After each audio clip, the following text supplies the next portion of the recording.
Hello and welcome to my YouTube channel. Thank you once again for joining me. Today we're not doing the normal historical videos.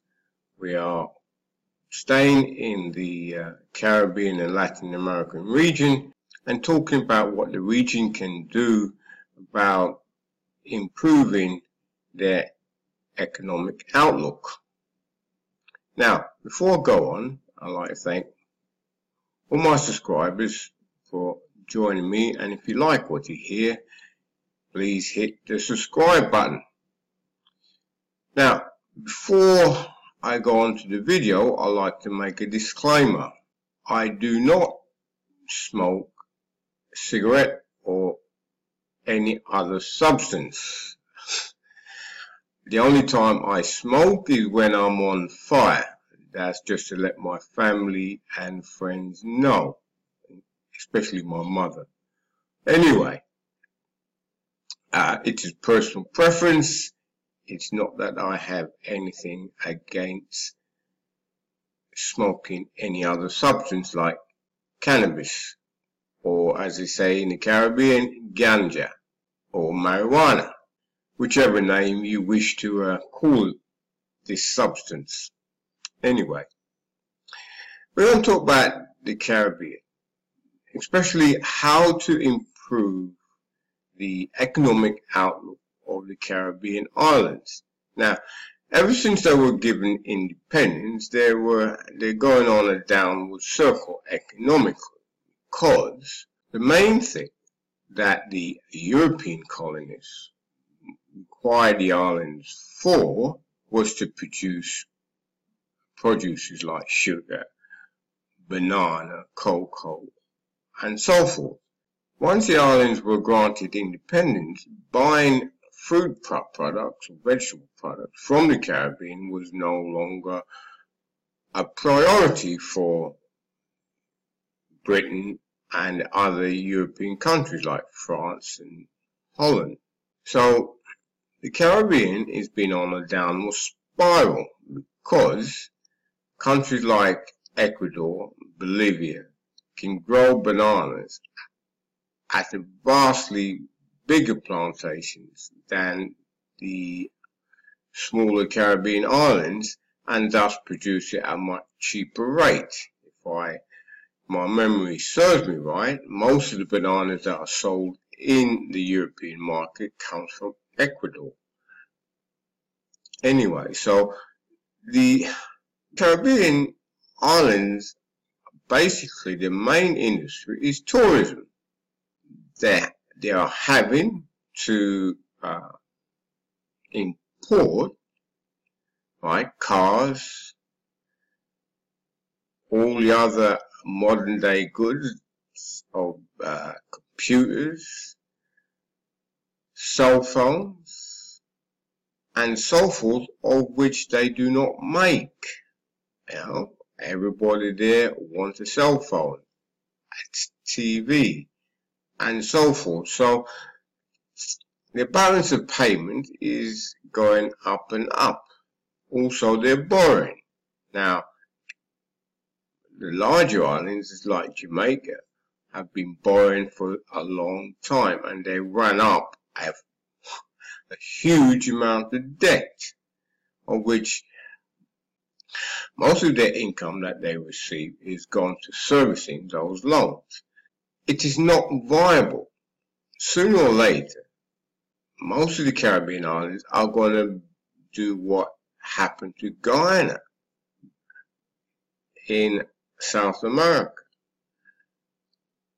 Guyana's debt became over 140% of its national income, so therefore it could not pay off the debt, so it had to have debt relief.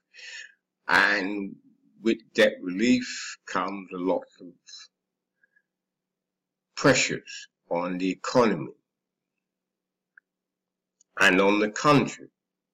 Therefore, the Caribbean islands are in for a lot of hurt in the near future. Some are already, because of the damage that was caused by hurricanes of last year. of which they are having to rebuild and still not quite recovered from what has happened. Going on to the subject at hand, how can the Caribbean island improve their economic worth? Well, they are going some ways forward of that right now, but they're not going forward enough. And what I mean by that is the use of cannabis on the islands. A few of the nations have already legalized some form of cannabis use within the Caribbean, either for medical, scientific, and in some cases, recreational use in the home or at a friend's house. And those countries are Antigua, Barbuda. In February, the Antigua and Barbuda lower house of parliament passed a misuse of drugs amendment bill that decriminalized the possession of up to 10 grams of cannabis. Jamaica has legalized medical marijuana and created a new licensing system governed by the Cannabis Licensing Authority to allow farmers to legally grow cannabis for medical, scientific, or therapeutic purposes. Cayman Islands. In 2016, Cayman Island Governor Helen Kilpatrick approved a bill that amends the Misuse of Drugs Bill 2016, allowing cannabis oil to be imported and sold for medical purposes. This step by the government legalized the medical use of ganja in the form of oil or tinctures to treat cancer, epilepsy, or as a pain reliever for osteoarthritis or rheumatoid arthritis, among a list of other conditions. Belize. The Amendment Misuse of Drugs Act passed in 2016 decriminalized possession and use of small amounts of marijuana. Adults can have up to 10 grams of marijuana in their possession and smoke it on their own premises or somebody else's private premises once the owner gives permission. St. Kitts. Prime Minister Timothy Harris of St. Kitts and Nevis established a National Marijuana Commission in 2016 to research the various implications involving decriminalizing the plant. Now, this is going some way, but it's not going far enough. In the United States, you have states like California and Colorado who have decriminalized the recreational use of marijuana within certain parameters, and also establishing businesses or where people can buy the marijuana and use it on those premises. Now, what this does is it gives taxable dollars to those states, and those states have seen a vast increase in their revenue. This is where the islands in the Caribbean should be going. This is where they could enhance their tourism,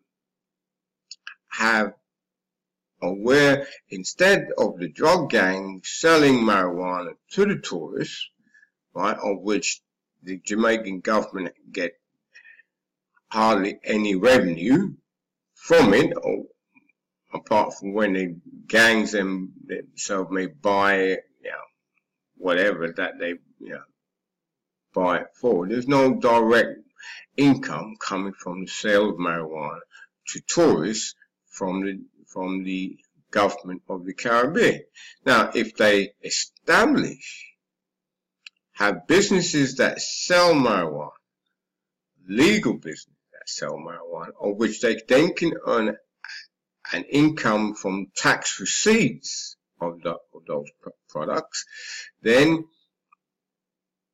their economic viability will be much more enhanced. It will also give another stream of legal employment for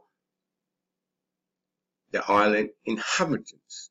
This is not the magic bullet for the woes of the Caribbean, but it will be a start. This is a way to enhance the tourism and increase the revenue that the government receives from the tourist trade on the islands, thus increasing their revenue, which will help their balance of payment and their borrowing, servicing their loans.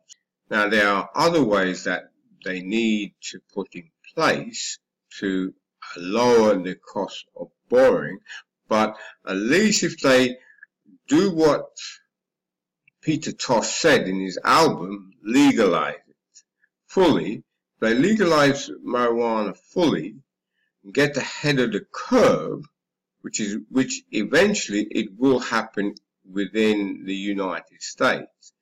So, if you agree with me, or even disagree with me, please leave a comment below on your ideas on how the region can improve itself economically with limited resources. In the next video, we'll talk about other ways that the region can improve itself economically and cut down the balance of payments. Again, they are heading in the right direction, but not fast enough. So, if you like what you hear and like to hear more, please hit the subscribe button, and we'll see you in my next video.